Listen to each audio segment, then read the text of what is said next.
Hello everyone, today we are working on Rugrats Time Travelers, Frogger, and Tetris DX. These are all from the 177 game lot, which I can link up here, or somewhere. So I am not an expert, and I have never worked on a Game Boy Color game before. So let's go ahead and test them out real quick and show that they do not work, and then we'll go from there.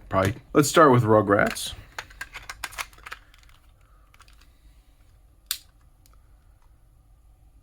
It has the Game Boy logo, and it has the Nintendo title crawl, which is weird. You can minimize and maximize the aspect ratio. That one's definitely interesting. I don't know if that would just be dirty pins that would cause that. Usually it has a garbled Nintendo logo if it's dirty pins. Let's go ahead and test out Frogger real quick. And that one also has both of them and can do the same thing. Okay. And Tetris DX. Huh, interesting. It's stuck on the Game Boy and Nintendo logo. It's not going any further. I think we'll start with Rugrats Time Travelers and check that out.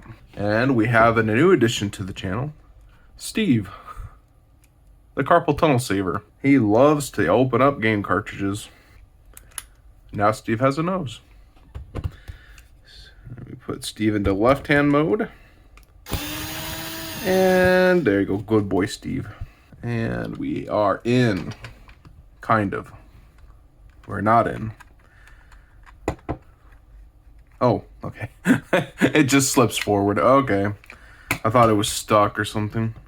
Okay. I'm not sure what this is or what this is. There's some capacitors. Let's see, capacitor C3, C2, and C5. And yeah, that's about it. Anything on the back?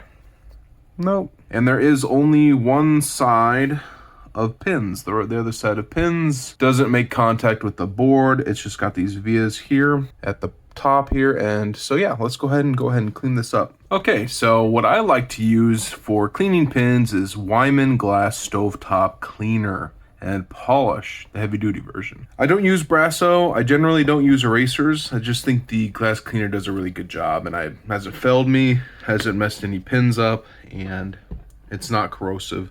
We just put a little on a Q-tip, start putting it on the pins.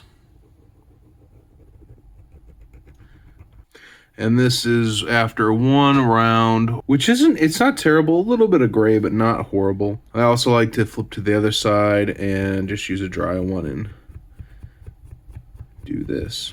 And that actually brought up a little bit more. Now what I like to do is grab a paper towel and some isopropyl alcohol, preferably 91%.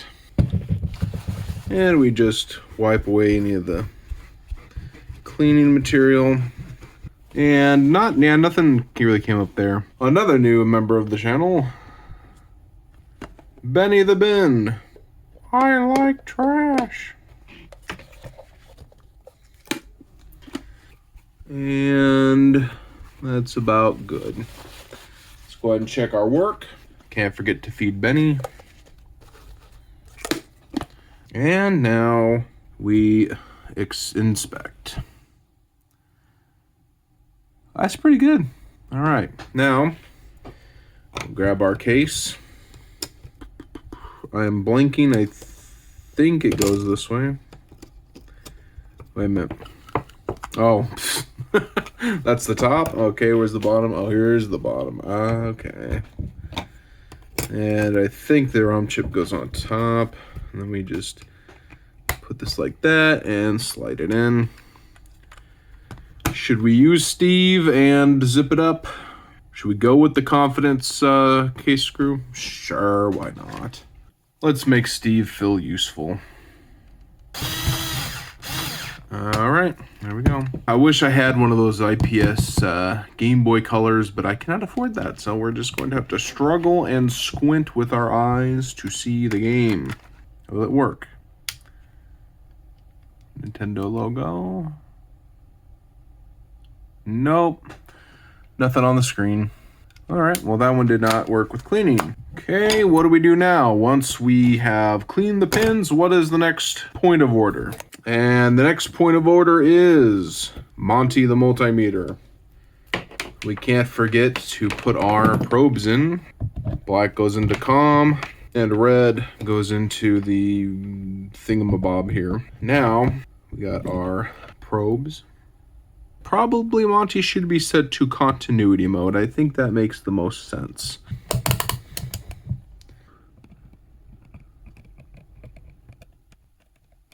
We are not getting anything. No, so is it just that pin? Okay, so I do think I have found a problem. This pin up here, I think, is a little loose. So we're gonna have to take this one under the microscope. A little bit concerned about getting something messed up, too much heat or bad soldering technique. But we've had some success with some other games, so why not give it a shot?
The soldering actually looks halfway decent. No bridges. And now all the pins are secure, and that may have been our problem.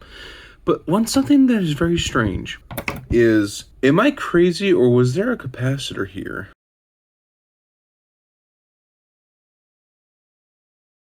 Well, I looked at the footage and yes, there was a capacitor here. So I don't know what happened to it. It got flicked off. It was loose. I don't know. Maybe I knocked it with my soldering iron. I don't know what this capacitor was, what the values are. There are two things we can do. I already opened up Frogger, and it is the same board, same model and everything. The DMG-A07-1, or 01 rather. And it does have that capacitor here. Now, if we cannot get this one to work, we can swap that capacitor to the other board and maybe have one working. The other thing we could try learning, I don't know how to get the values off of these capacitors. I think you're going to need to unsolder them from the board and maybe use a specialized multimeter. I'm not 100% sure. The other thing I can do is I am part of a Facebook group that has a lot of knowledgeable people on it that may know what the capacitor value is and what size it is, and I might go there and ask them, which I probably will do, but let's go ahead and take a look at Frogger, see if it has the same issue with the pin chip. I tried my best to get a shot of it with the magnifier here, and it wasn't coming up on the camera. But with just looking through the magnifier, I was able to find that this pin, top right, is loose. So this is the issue with this one as well. So that should be easy, and hopefully it'll work. We'll go ahead and look at Tetris DX and see if it has the same issue, because if they both need to be just tacked real quick, that should be fairly easy. Let's grab Steve. He's already got his 3.8 nose on, and put him into angry mode, red left hand mode, and there we go. Oh, this board's a lot different. Oh, interesting. We've got a few chips on here.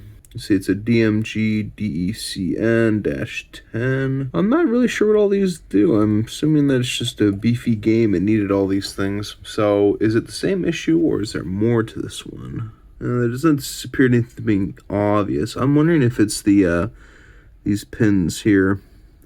Could be like multiple pins, actually. I don't see any wear on the contacts. There's a little bit of discoloration here, but I don't see any broken down traces. All right, well, let's get Monty out and do some multimeeting.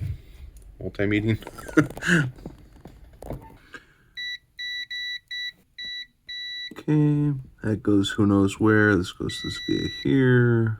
Oh, how did that happen? How did I do that? How was that working? We were getting continuity. I'm okay. All right, well, I am just like a mess today. Okay, so I've gone over everything with Monty over here, and there was one area that I found. It wasn't on this side. This side seemed to be doing fantastic, no breaks at all. Tested all the points to the chips.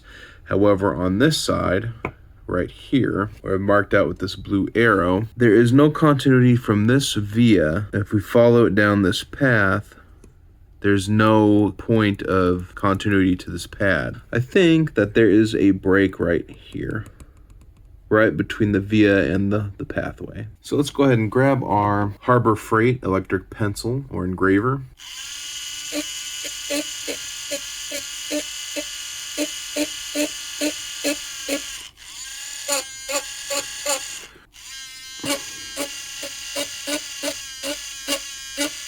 Now that we got that area all grinded out, I believe that the break is between right here in this via and just a little bit of a break right here. So this is going to be needing the microscope and some solder. We'll go ahead and work on Frogger and Tetris, and then Rugrats, I'll have to contact somebody a lot more knowledgeable than me and see if we can't figure out a capacitor replacement for this. So that is where we are at, but we're gonna get it done.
I feel stupid because as I was working on this one in particular and putting this trace repair, putting the wire on, I was going about soldering it, tacking the wire on, having a little bit of difficulty because the pad was pretty much gone on this, as you can see in the first picture. But as I was soldering, I looked up and realized I'm not recording. And I thought I pressed record, and I didn't. So all I have is it goes from the brushing the pad off with a brush to make sure we're soldering to clean contacts, and then the wire in place. So oops.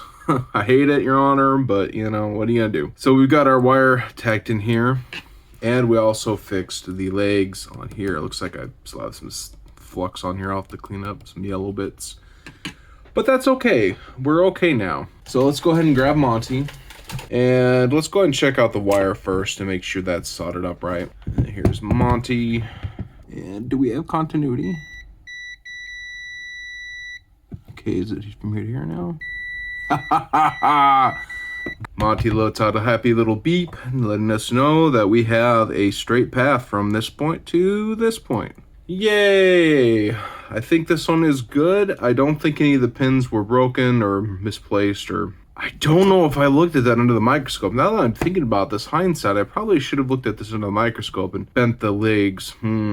Well, we'll take it one step at a time. We'll test this first, then we'll move on to Frogger and see what deal is if we have fixed it or not. We got the Gameboy SP. Obviously, I probably will have to add some UV mask, but I just want to test it out real quick and go from there. Remember, I'm not an expert. Let me go ahead and insert it. And will she work?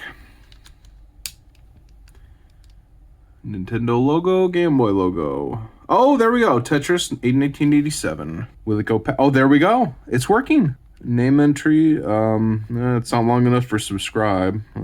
There we go. That's a travesty. They don't have the original music.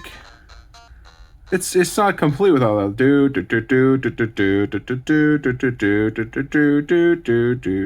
This is like the other NES game, or the original NES game. You don't have an area to put extra blocks to store them. More used to playing the other one on the phone. Oh, I do like the fact that this has some color to it. It's actually easier to see. I really wish I had one of those IPS screens though on one of my Game Boys. That would be so cool. Yeah, cool. It's working. So pretty good. Pretty nice.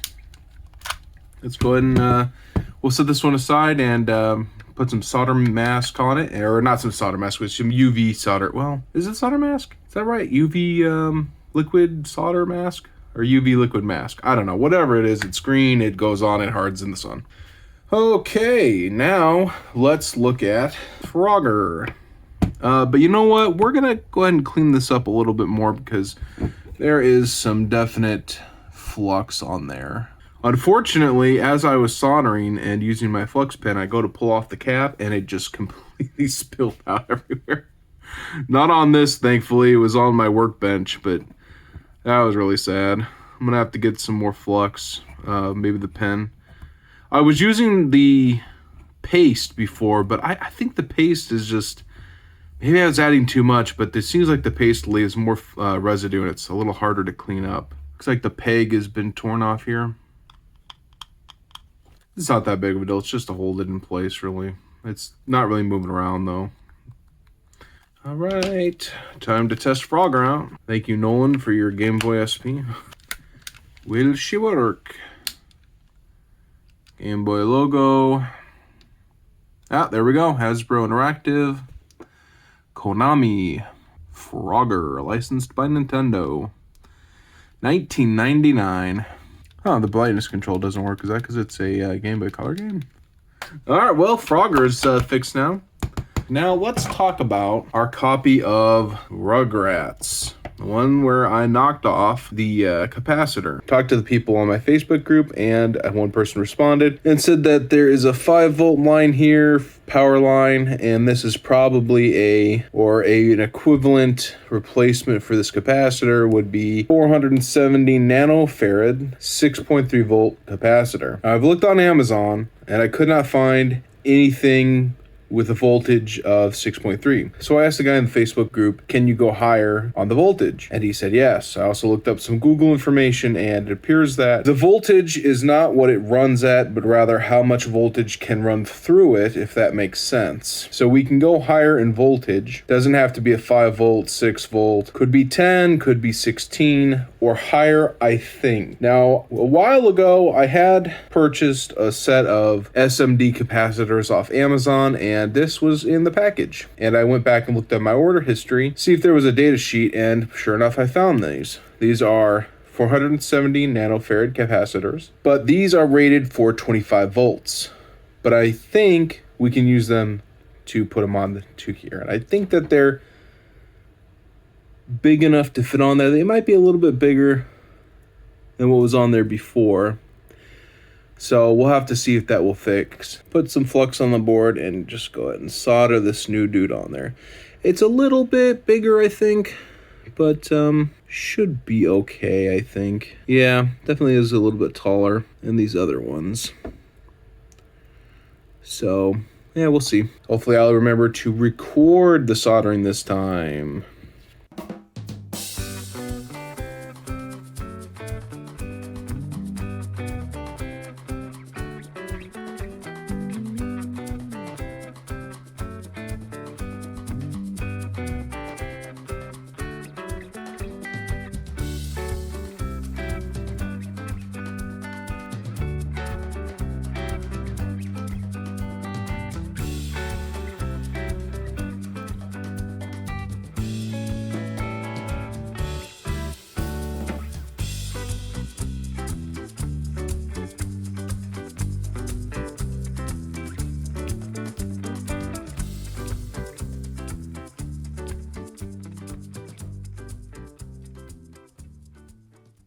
And here we go. We got the capacitor soldered in. It's a little bit bigger than the other one, but that's okay. It's stuck on there pretty good. Let's go ahead and grab Monty real quick. Do one more test of measurement and make certain we are good. And will Monty be a happy little multimeter? Let's see. I think this goes to VDD, I think. Oh, interesting. You know what? I think we tested that earlier, and I don't think we had a connection there. So maybe there was something wrong with that capacitor to begin with. And does this one go to ground? Yep. And we are good. Now we just need to pop it back into its case. And grab our Game Boy. And does it work? Uh-oh. It's got a garbled Nintendo logo. Is it dirty pins? Okay, now that we got that all cleaned up, let's see if it works now. Okay, Nintendo logo is good. Oh, wait, no, there it is. It debated us real quick. It looks like it's working. Toy Palace, interesting. I don't think this is the best game on the Game Boy, but, you know. The leg, oh my. Alright.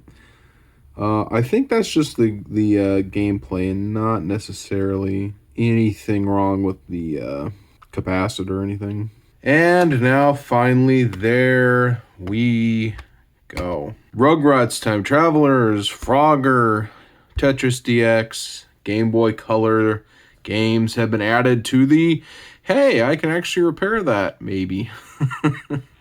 With a little bit more confidence than I had before. Thank you for watching. If you've stuck around for this long, thank you for watching. Thank you for 72 subscribers. I appreciate every comment, like, and subscribe, and every view. Thank you for watching, and God bless.